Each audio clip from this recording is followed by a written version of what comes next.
Good afternoon or morning, everyone, depending on where you are. Thank you for joining us here today. I'm Erica Zarazun, and I'm the Public Awareness Coordinator at the Alzheimer Society of Saskatchewan. And I'd like to introduce my colleagues here with me.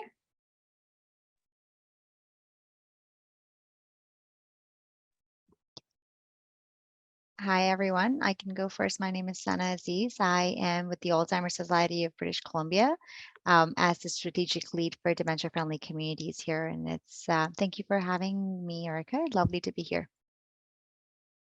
And hello, my name is Nicole McDonald. I'm the Dementia Friendly Community Program Manager with the Alzheimer Society of Manitoba. And I'm Beth House. I'm with the Alzheimer Society in Nova Scotia. My title is Dementia Friendly Communities Lead, and I'm very happy to be here as well. And thank you everyone for joining us. So just to get started, I want to give a quick overview of what a dementia-friendly community is. So dementia-friendly communities are welcoming to people with dementia. They support them to live well and engage them in a meaningful everyday life.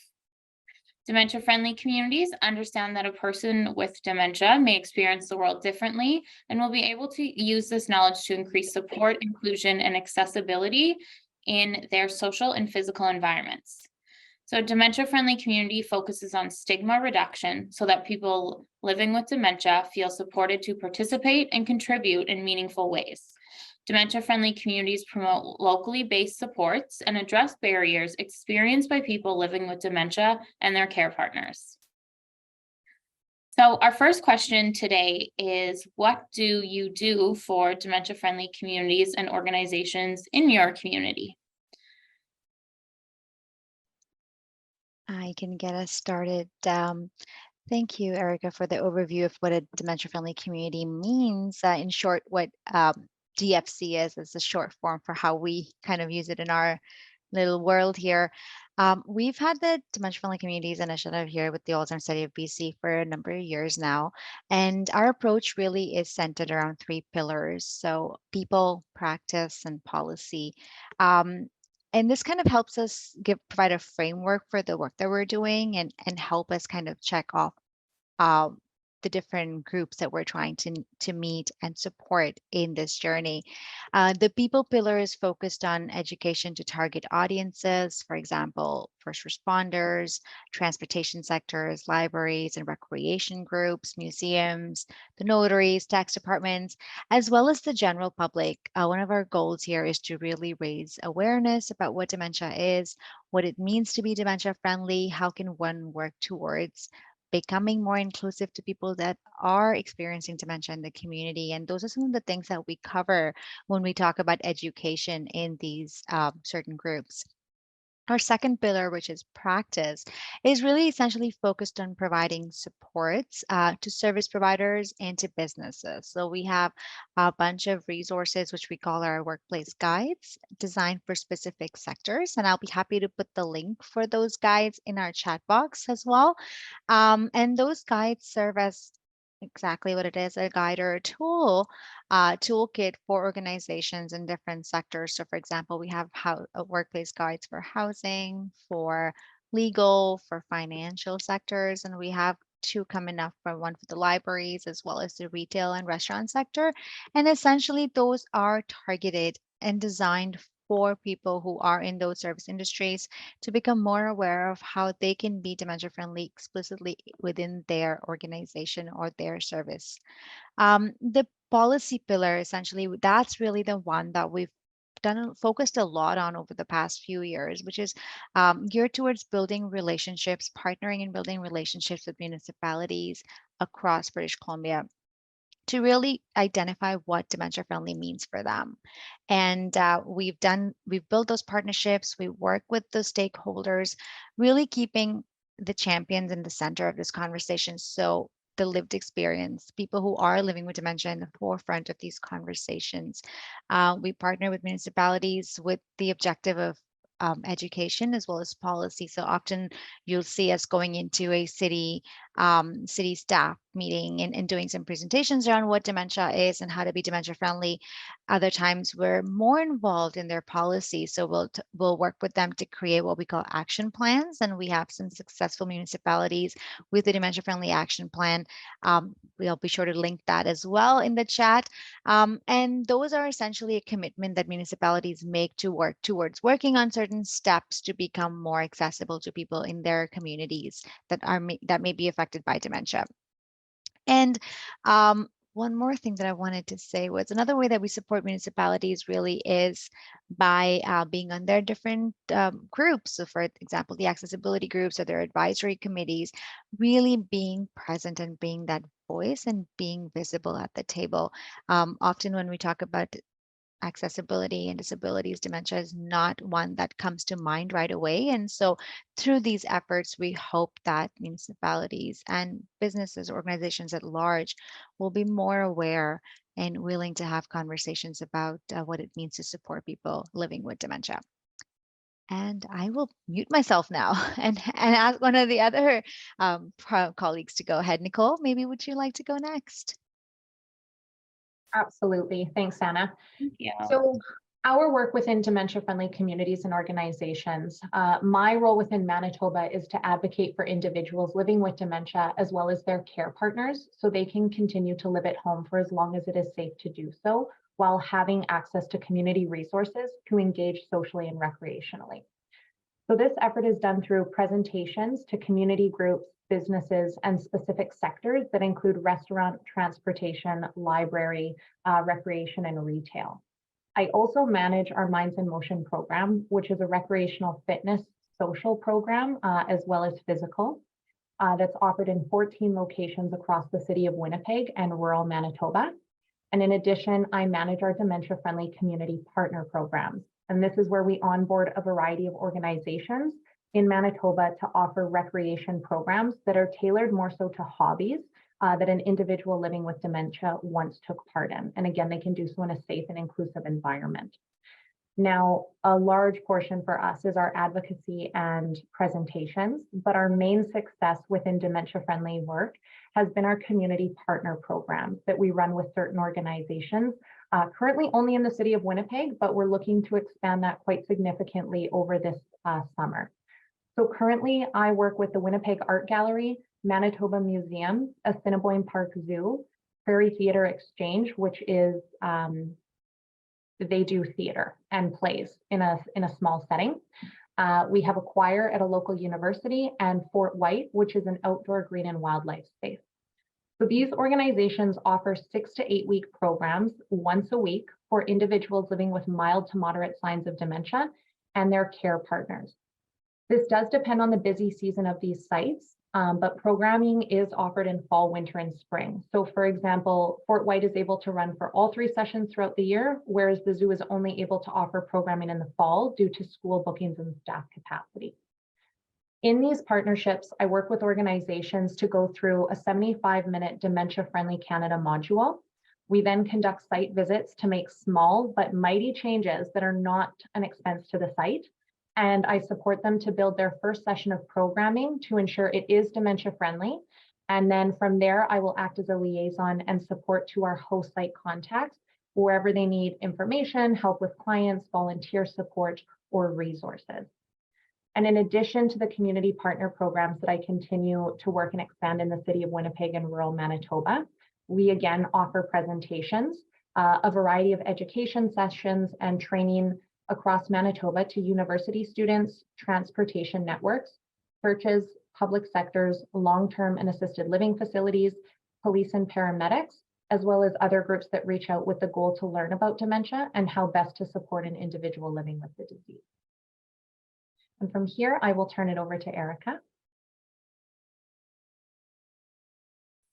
Thank you, Nicole. I love hearing about the work that all of you are doing. It's so interesting.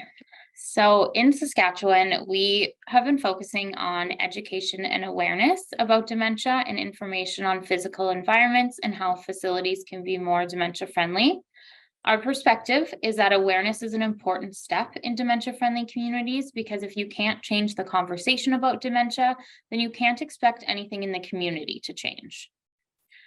Our society has worked with libraries in rural communities, municipalities, and with faith groups. And we have a new partnership with Connexus Credit Union to get them to be a dementia-friendly financial institution. We are also beginning to form relationships with a wide range of other communities, as there was no one in our public awareness role for about a year. So a lot of the work and relationships on dementia-friendly communities took a bit of a backseat. So I'm working to re-engage those. And some of the things that we're doing include museums and art galleries, reigniting those relationships with libraries. We also have an ongoing project with Dementia Supports in Rural Saskatchewan and the Saskatchewan Population Health Evaluation Research Unit, focusing on increasing inclusion of people with dementia in rural communities. So a big portion of that work was impacted by COVID, but the intent of the project was to be out and engaging the community. So we've had a dementia community coordinator based out in Yorkton. Her name is Jackie, and she's here with us today. So thank you, Jackie. Shout out to you for being here and all the work that you've done on dementia-friendly communities. And that really focuses on dementia supports in rural communities around that area, which we hope to later expand across the province. And our strength now is about rebooting community relationships and the commitment we have about this going forward. The resources that we mainly use for this is we do have a library toolkit and a dementia-friendly communities highlight report, which we share with some of our stakeholders and relationships, just to highlight the work that we've done and highlight work that they can do. And we are currently working on revamping our facility review guidelines and a dementia-friendly community toolkit. We use a lot of dementia-friendly language and meaningful engagement guides, as well as the tip sheets from Dementia Friendly Canada and the iCare Indigenous-based resources. And our goal is really to have an engaged and ongoing relationship with our community, as we believe being dementia-friendly is an ongoing process. So we do not currently certify organizations as dementia-friendly, but we do hope to support organizations in embedding dementia-friendly initiatives into their staff onboarding and daily practices. So now I will pass it off to Beth. Thank you. It's wonderful hearing about all of the things you guys are doing, because here in Nova Scotia, this is a fairly new targeted initiative for us. There have always been lots of dementia-friendly things popping up here and there. But here at the Alzheimer Society, we just started a targeted initiative. So my role is part-time in this role, and have only really been doing this since the summer. So we are still at the very beginning of figuring out what it is we want to do and how we want to do it. So it's been really valuable for us to be a part of the national working group so that we can learn from all the wonderful things that have already been done, and have access to the toolkits and all these wonderfully smart people who've already been through a lot of the things that that we're trying to sort out. So we have a center on aging here in Nova Scotia, the Nova Scotia Center on Aging. They put together a report for us to help us figure out how do we want to move forward? What are the tools globally and nationally that can help us do justice to this project and make sure that it's not just a one and done, that it is an initiative that carries on. So far we've done some presentations at our own events. We've created our own definition. We've had some partnerships with groups that we've already worked with, like the Art Gallery of Nova Scotia. We've done some presentations for the Halifax Library. We're working with the Pier 21, the Museum of Immigration here. And so for us, we'd like to start with the libraries here in Nova Scotia. They're the hub of many communities. I've also had the fortune to be involved with the Search and Rescue New Initiatives Fund project, managing risks of going missing among persons living with dementia. And we have some great interest here with our first responders in Nova Scotia. So our second key audience starting in the fall will be with continuing our work with the first responders. We are still at the beginning of this, so we're just getting our own website up and running, with of course links to all the wonderful things from the national project. We have some of our own resources, such as our patients cards, asking people just to give them a moment to get their thoughts together before asking them too many questions. And so for us, it's figuring out, okay, what does a recognition program look like? Is it a partner support program? So we're really keen to hear what other people are doing and how we can make that Nova Scotian and make that work for us here.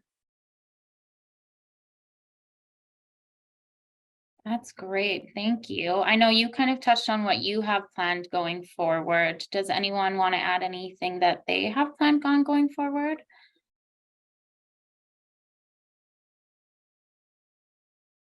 I can go ahead. Okay. So as mentioned, for the Alzheimer Society of Manitoba, we're continually looking to grow our partnership programs with the goal being to educate and support all of Manitoba. And this ideally is that no matter where a care partner or person living with dementia goes, they have access to dementia-friendly communities that are safe, knowledgeable, and inclusive. And then individuals and families can then thrive in their chosen spaces for as long as possible. We know that 62% of Manitobans are impacted by dementia, so they have a family member or friend living with the disease. And we also know that 61% of seniors living with dementia in Canada are currently residing at home. So those are really big percentages who need access to community services and programs, as they deserve to continue living at home to the fullest with adequate support. So our goal isn't necessarily that we have the most community programs or we have the most Minds in Motion locations. It's that no matter whether you go to a restaurant anywhere in the city or you go then to a small rural community in a different restaurant, that people will be knowledgeable and you will be able to have a good experience as a care partner and individual living with dementia. We know that sometimes when we go into public banks or grocery stores or malls, you're not getting that support and you're not getting those safe spaces. So that is our major goal, whether that be through advocacy or through using those dementia-friendly module tools to train local businesses and organizations. And the last big thing for us is that this past February, through our own advocacy efforts, the Alzheimer Society of Manitoba was included for the first time in the Government of Manitoba's Senior Strategy. That was really big for us, along with a couple different organizations within Manitoba as well. But it was a win on our behalf to reach a larger platform, be able to educate the public and join efforts with other organizations for people living with dementia. And in addition to this, now that we are being recognized and spoken about, and dementia is kind of on the forefront of this plan, we are now working towards the inclusion and recognition of dementia-friendly strategies and efforts within government plans as well. So again, our efforts will just have a little bit more reach to a wider audience. That's amazing. That sounds very exciting. Sana, did you have anything to add before I butt in? Congratulations, Nicole. That's really exciting. And that's really one step forward to put dementia on the map. And kudos to all the work from your team and everybody involved. We'll be curious to see where this goes for you and for Manitoba. So thank you for sharing that.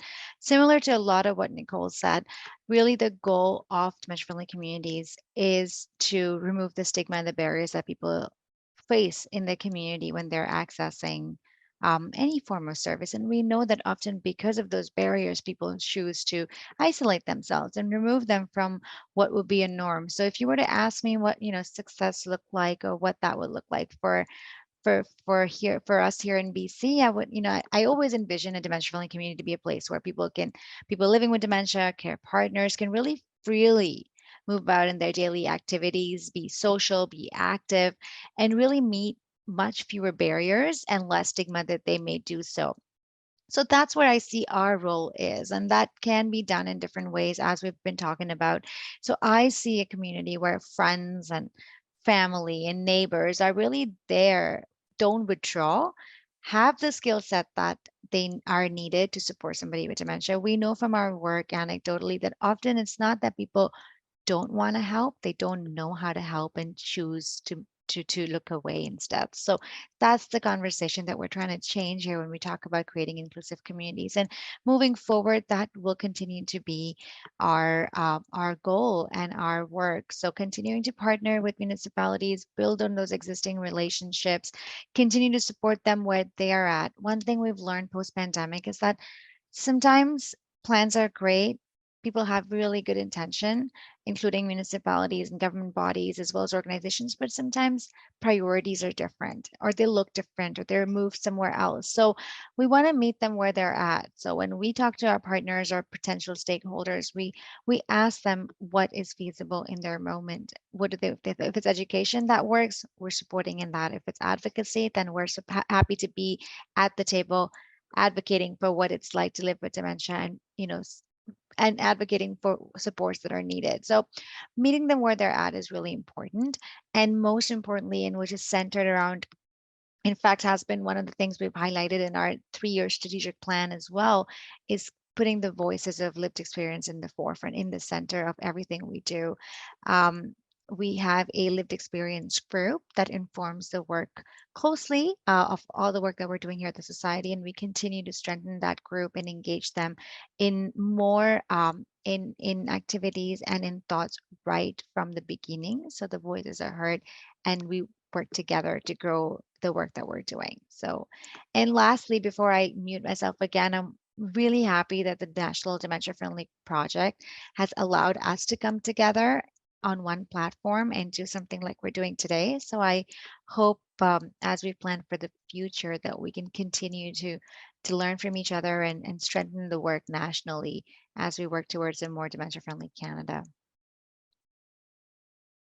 Yeah, I completely agree with what you said. We have such a special opportunity here that this Dementia Friendly Canada project has brought us together. And now we can learn from each other, amalgamate our work, bounce off ideas, get together and have conversations like this and really support each other. Like you all said, education is a huge part of it. And this is the purpose of today, is an educational piece for us and for all the people that are here. And we did record it so that it's an ongoing one, because raising awareness and raising that education can be done in so many different ways. And like you mentioned, Sana, everyone needs something different, whether it's advocacy, awareness, or just meeting people where they're at and what their needs are. If it's more of a social aspect and their customer service skills, or some changes they can make to their environment, it all depends on what you're capable of doing, what you're willing to doing, or what you need to do. And I think that's a really important place to start. There's so much you can do with dementia friendly communities. It's just awareness is the first step in the door, which is something as well we're focusing on going forward. We also plan to build an online knowledge hub where we kind of host all of these resources in one place for our stakeholders and our dementia friendly communities to access. And we are starting a 3-year project partnership with Connexus Credit Union. So we plan on starting with educating their staff on dementia friendly initiatives so that we can eventually help build them a capacity and embed dementia friendly initiatives into their daily practices. And we are recreating and expanding our dementia friendly toolkits, because it's nice to have a conversation with someone, and it's also nice to leave them with a souvenir when you're done. So I hope that those all are helpful going forward. So I'll reach out right now. Does anybody have any questions on kind of the work that we've talked about so far? I do have some questions that we got while people registered that I want to get to, but just while this is fresh in their mind, if anybody wants to unmute or type it in the chat, I encourage you to do that now. And while folks are thinking, Yeah, I'd like to also highlight that here in Nova Scotia, we do have a great relationship with our provincial government as far as our dementia strategy goes. So we've been fortunate that way. And like a lot of other provinces, Nova Scotia is emphasizing older adults staying at home as long as it is appropriate and safe.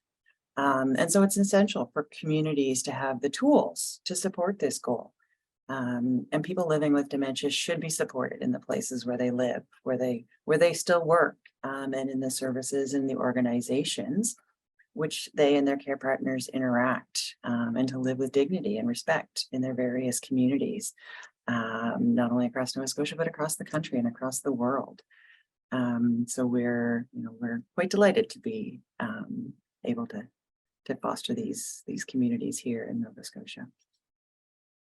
That's amazing. Actually, Saskatchewan doesn't have a dementia strategy, which is interesting. We have an advocacy event coming up on Monday, though, so hopefully we can get a little bit more information out there.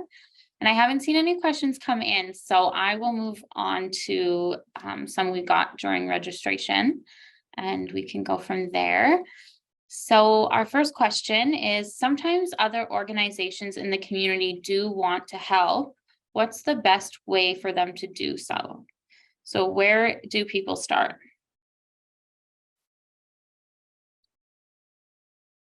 Does anyone want to?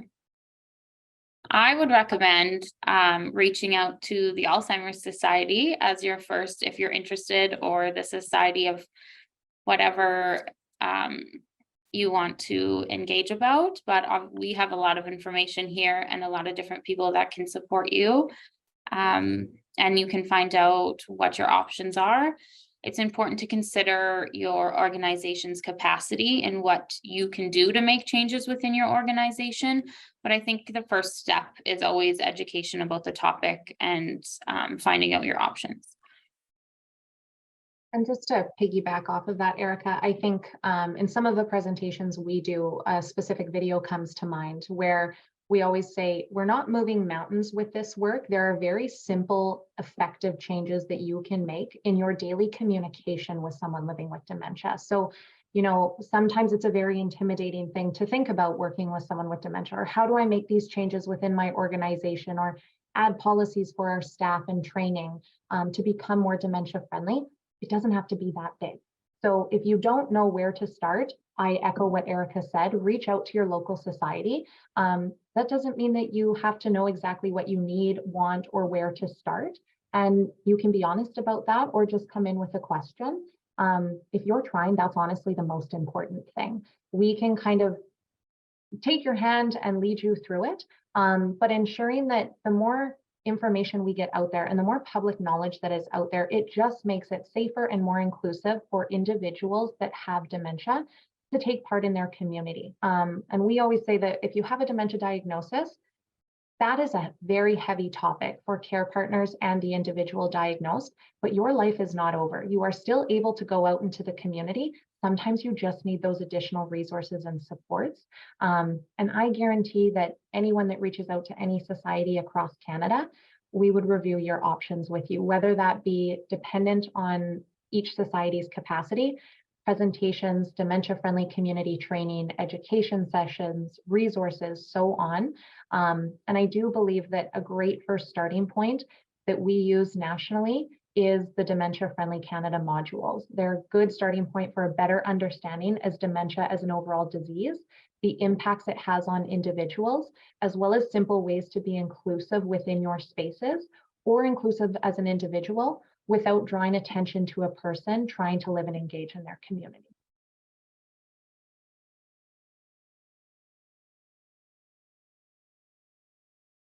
And I can carry on. So as like Nicole said, it can be as big or as small as you like. So, and it can be different for everyone. So it might just be learning some communication techniques.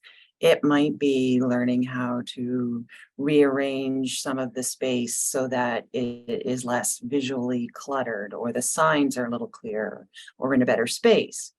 It might also be looking at flooring when you're ready to replace your flooring. And these are the three options that, you know, financially you are looking at.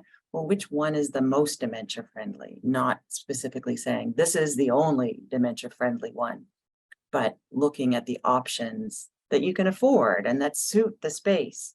And like, if you know one person with dementia, everybody's an individual, so are all the organizations, and what works for you, what you're ready to do. It's different for everybody. So it's figuring out, well, what will work? What can you do now? What can you do later? Maybe it's just having information pamphlets available in your lobby so that people feel comfortable and about learning more about dementia.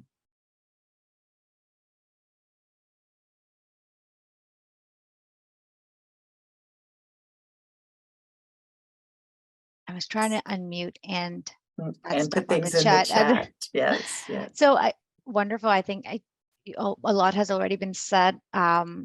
We've added some links to the chat, and we keep talking about this National Dementia Friendly Canada project, but we may not have done a very good job of introducing that project to this group here. So adding some resources here, but essentially this was a Public Health of Canada funded 4-year project, which has just come to an end in March of 2023, which allowed different provinces to come together to partner and the project had multiple goals, but one of them really was to reduce the stigma, to raise awareness, and to build resources that could be used throughout the country, available to everybody interested to work work towards becoming dementia friendly. So a great point, as all of you really said already, would be to start off reviewing what Dementia Friendly Canada resources provide. There are some course modules. They're very quick. They're target sector course modules that tell you a little bit about what dementia is, some strategies to be more, to communicate better with people living with dementia, touches on the built environment and how to make that more inclusive. It's a great start, self-paced learning modules that you can do at your own pace. And once you familiarize yourself with what's out there, are ready to actually speak to a physical person, organization to take that forward, as mentioned already, connect with your local society. We all have our information on the website, on Google, available at your disposal. If in doubt, connect with one of us here and we can direct you to the right organization that would be most pertinent to support you. But again, as already has been said, there is no big or small. And Nicole, I fully support what you said. Sometimes it seems really daunting to make those big changes, but when we talk about being dementia friendly, we often like to say, think of what's already there and what are some small changes you can make to it. So a really lovely example is if you are working towards becoming age friendly. Dementia friendly is not so much different from that. So in the age friendly policies, it's implied that there should be seating that's available so that people who would like to sit have a seat. When we put a dementia friendly lens to it, what we're saying is that make sure the seating actually looks like a seat or a bench, so that the purpose is known to a person who may be experiencing changes in their brain that make it difficult for them to see what the object is. So if a seating looks like an artwork, then yes, you've met your objective of having a bench or something to sit on, but it defeats the purpose for somebody who may be living with dementia and is not able to recognize that object or as a place of sit. So these are small changes that we would work with you to recommend in your environment, in your organization, given the time you have and the commitment that you are able to offer to make those changes. But the first and the hardest part really is always to take that first step of recognizing that change is needed and working towards it. So yeah. Oh, thanks, Beth. Thanks for bringing that up. And maybe I can speak to it a little bit. When we talk about creating dementia-friendly communities, this is a tool that has come out of the Dementia Friendly Canada project, and this is a resource I use in most of my education because it's a 3-minute clip which really nicely describes what a dementia-friendly community means through the eyes of somebody who is living with dementia. So, Erica, how are we for time? Do we have some time to actually show this video? Okay, wonderful. Thanks for the nod, Beth. Would you be okay to play that for us? Thank you.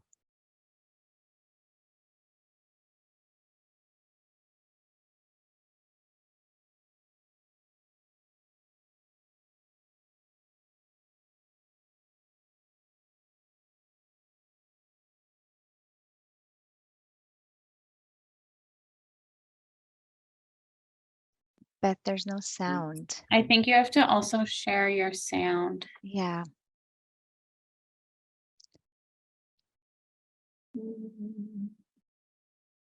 It might be an option at the top. Yep, I'm gonna have to share it again. Thank you.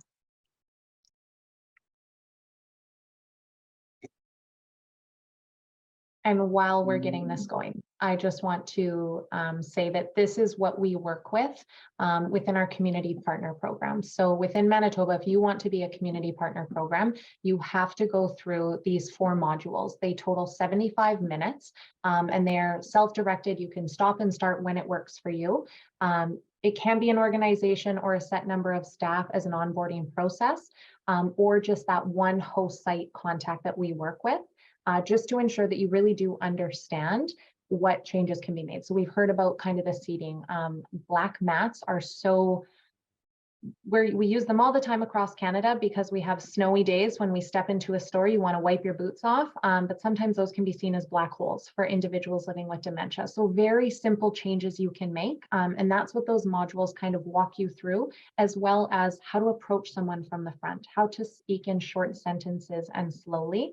And they're just very good resources for if you're looking for a starting point as to what to access and how to get started. Try one of the videos, and then if you have questions, reach out to your local societies from there and see what more you can add on to what you're willing to take on.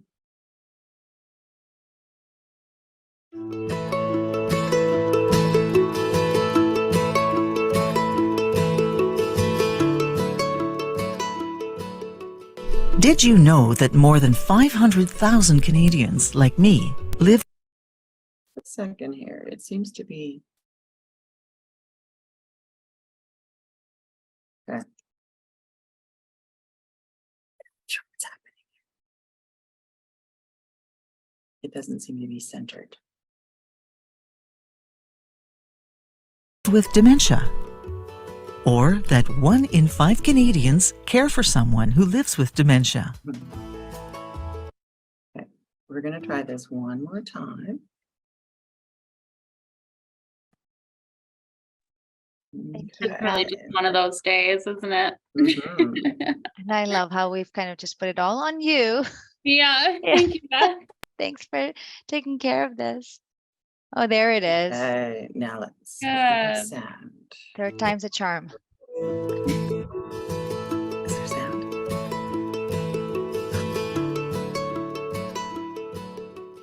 Did you know that more than 500,000 Canadians, like me, live with dementia? Or that 1 in 5 Canadians care for someone who lives with dementia? Like me, many people living with dementia still live in our communities after we are diagnosed. It isn't always easy, though. Often, we feel left out and worried about how we'll be treated by others. Sometimes people just don't understand what dementia is and how it affects the brain, or know what to do if we forget something or get confused. So they seem frustrated or dismissive, and sometimes the places we'd like to go are just more difficult to get around. I once got lost trying to find the washrooms in a restaurant because of the loud music, poor lighting, and confusing signs. But it doesn't have to be like this. Everyone in the community can play a part in helping people living with dementia feel welcome and in creating accessible and inclusive spaces for everybody to enjoy. When our communities are dementia-friendly, people living with dementia feel less worried about how we will be treated and more confident about going out. Have you ever thought about what it would be like to live with dementia in your community or workplace? Is your community supportive, inclusive, and accessible for people living with dementia? Is it dementia-friendly in ways that let people stay engaged in community life? Would you recognize the signs that someone may be living with dementia and be able to offer the right type of support? Would you be comfortable talking to someone if you knew they were living with dementia? Would you know how to respond if someone seemed confused or had trouble expressing themselves? Are the businesses, organizations, and public spaces in your community designed so people can use them independently without getting disoriented, lost, or experiencing stigma because they are living with dementia? People living with dementia shouldn't have to work harder than everyone else to stay a part of the community. Wouldn't it be great if the neighborhoods and communities that we all share were dementia-friendly? together with the Alzheimer Society and community members like you. Let's keep challenging the stereotypes and building a dementia-friendly Canada where everyone feels welcomed and supported. Take the first step and visit alzheimer.ca/Dementia-Friendly Canada to learn more about Dementia Friendly Canada.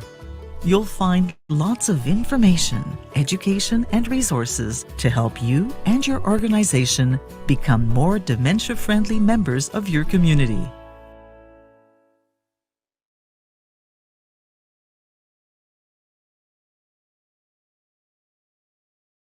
Thank you for sharing that.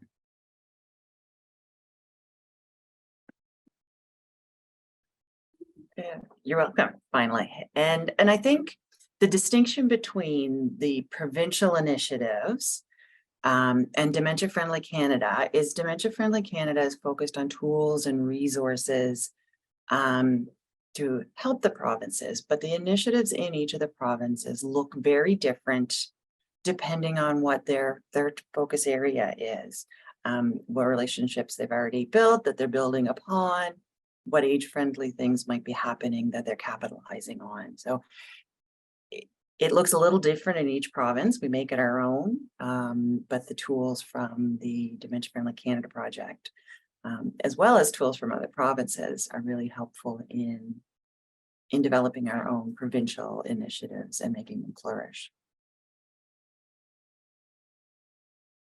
Wonderful. So I'm going to move on to the next question just because we have about 15 minutes left. And if anyone does have any questions, please feel free to type them in the chat.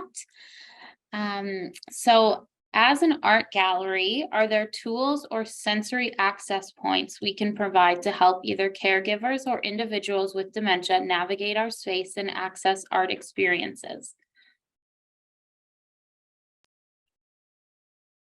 Okay, I can start. So actually our partners, the Winnipeg Art Gallery, as I had mentioned before, is one of those community partner programs. So they send out floor maps and label entry points to their exhibits, their bathrooms, concessions, as well as entrance and exit points when people register to attend. With our dementia friendly program, there are always 2 staff members that meet participants at the front door, bring them to the meeting space, and accompany them around the art gallery for the duration of the program. And again, in this program, less is more. So we choose one item that we go review for a period of time. We discuss it and we talk about, the memories that pulls, and has anyone traveled there before? Has anyone seen this painting? And then we actually go back to a sensory activity, and we then create our own vision boards, or we dabble in that type of painting that day. And then that changes every week. Now, if this is not a program and we're looking at public walk-ins that may come who are living with dementia, I'm going to refer to the video now. We did discuss the importance of having someone at the door, though, still with the Winnipeg Art Gallery, and that's usually the form of a volunteer. So they're there to greet and answer questions so people can a little bit more quickly familiarize themselves with the space. We also suggest and require for our dementia-friendly partner programs signage at eye level that is simple and clear without pictures. So as you just saw in that video, we have lots of cool ways to differentiate bathrooms for individuals now, but it doesn't make sense sometimes for an individual living with dementia. So if that exists in your space, that's okay, but just print out on a regular sheet of paper washrooms with a sign, and that will, with an arrow that will point them towards the area of the bathroom. And then once they're actually at the bathroom again, print out a sign and say gender neutral washroom, female washrooms, male washrooms. So it's very simple for them to identify and use independently. And again, this can be done for if you have a big exhibit happening and it's called the Sicily exhibit, have signs written out for that help point people in the right direction. And the more open walking spaces that are free of couches, mats, other items is best. And if the gallery is willing to put arrows on the ground to help keep care partners and people living with dementia en route without confusion of breaking into a different space unintentionally, that's very helpful. Usually galleries are quite silent or silent completely without sound, but reducing any sound if possible is very helpful again. So the individual can focus on one piece of art at a time as they move through, instead of having those additional distractions. Yeah, and it's also helpful for people living with dementia if you're not attending a specific program that's happening, knowing when the busy or less busy times are, and then the people visiting may want to plan their visit for a less busy time, so there are fewer visual and auditory distractions. And the arrows on the floor, COVID has been really helpful for that, because there are oftentimes wayfinding right on the floor where it's easy to see, very clearly laid out. I know another option too is having maps with landmarks labeled. So when someone comes in, they can grab a map of the exhibit or the building, and then everything can be related to landmarks on that map so people can get around easier. But you guys said, Nicole, your answer was so comprehensive. Thank you. Yeah, and there are lots of resources around the world too. I think it's the UK that has a lovely workbook for museums and art galleries. So we don't need to recreate the wheel. We can always point you in the right direction of resources that we know about that are trusted, I and well actually have thought them all. out. I have them all compiled, actually. That was one of my student projects when I started here, was to gather all the dementia-friendly communities information there was around the world, and there is no lack of knowledge on this. So it's just awareness and putting it into practice now where we live, is what we want to focus on. So if any of you guys want that, let me know.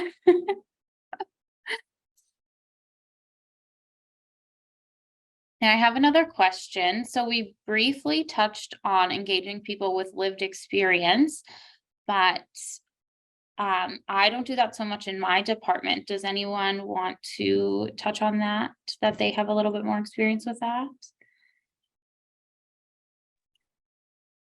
I can start off. We initially, a few years ago, we had two groups, what we called our leadership groups, and they were made up of people living with dementia as well as care partners, and they really informed a lot of the work.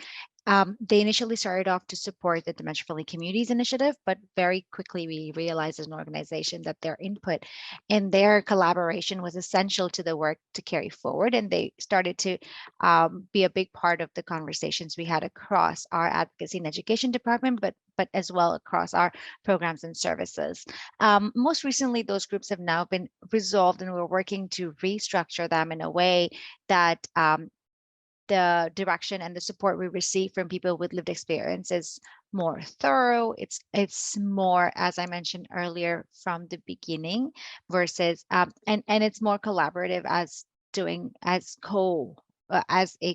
an equal partner in what we do. So, for example, a lot of times when I'm invited to speak at different groups, we recently went to the BC Notaries Association, and we invited somebody with lived experience to join us and talk about their experience of what it's like to be a part to accessing those services. So people get to hear it directly from people who are in this are living with dementia. Similarly, we will either like to invite people living with dementia to co-host with us, or ensure that their voices that our presentation and education is informed by their voices, either through quotes, either through their experiences. Often when we are offered or asked or invited to speak at public events, we will bring somebody, or we will invite somebody living with dementia to come and be that co-presenter with us.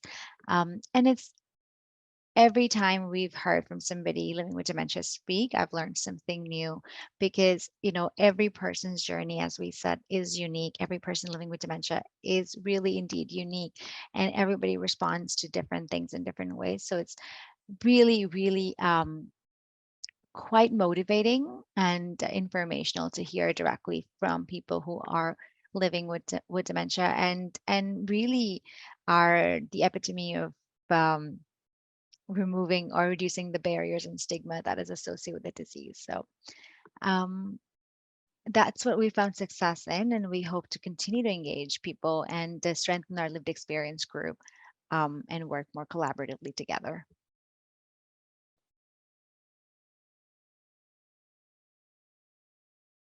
I will jump in and say ours is a little bit more informal. So my focus is recreation programs and partnerships. So I work with individuals living with mild to moderate signs of dementia and their care partners. Although our First Link client support team does work with care partners who are in advanced stages. We do have a relatively high success rate for engaging people with lived experience, but this comes in forms of focus groups that we acquire through clients that utilize our education, recreation, and client support departments. And when we're doing advocacy stories or some sort of media, I will personally approach a person living with dementia and their care partner if I believe they're a good fit for the story or attending a presentation or an event that we have, and first gauge their interest.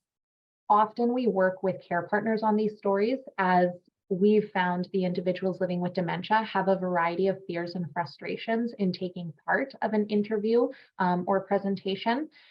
So some of the feedback we've received is fear of what they might say wrong, not wanting to be the face of dementia for Manitoba.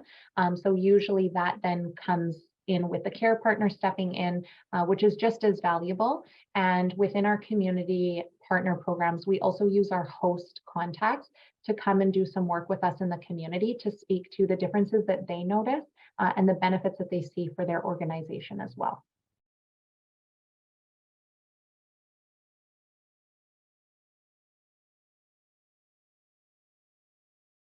And here in Nova Scotia, we're very similar to what Nicole talked about, where we have typically had focus groups that we would call together, whether that's community people or people living with dementia, care partners, just making sure that we are hearing from the people who are at the heart of this.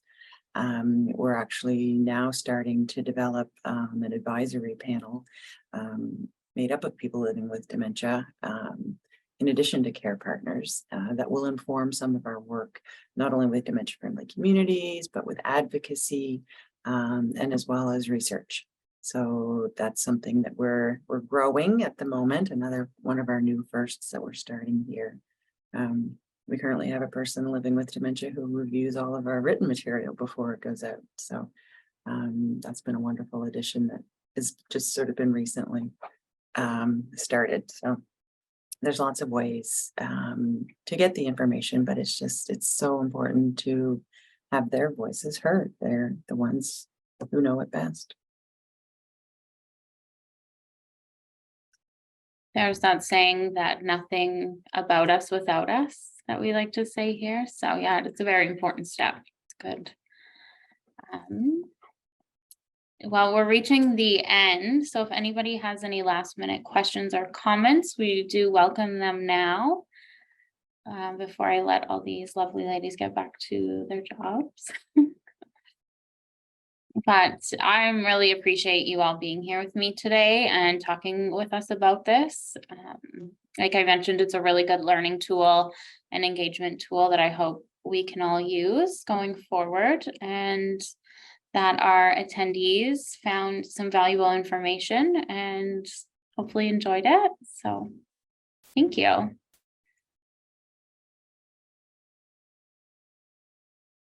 Thank you for Thanks so having much, us, Erica. Yeah, thank you. Of course. Okay. And I'm going to go ahead and put my email in the chat just in case anybody's interested to learn more about what we're doing here in BC. Don't hesitate to reach out at any time. Oh, great. Thank you. You will all be receiving another email from me, so you all already have mine.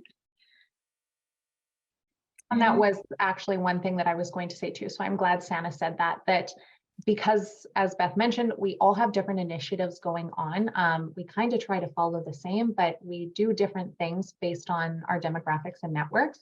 That if there's questions that you're living in another province and you're not kind of getting what you're looking for, always feel free to reach out to us as well. This is kind of a Team Canada opportunity to do what works for you and get those answers. And we're always willing to have those conversations. Yeah. We are really lucky to have this collaborative unit and this opportunity. So being supportive of one another and helping out everyone out for the same cause is important to us. So, yeah. Well, thank you. I will end the recording here.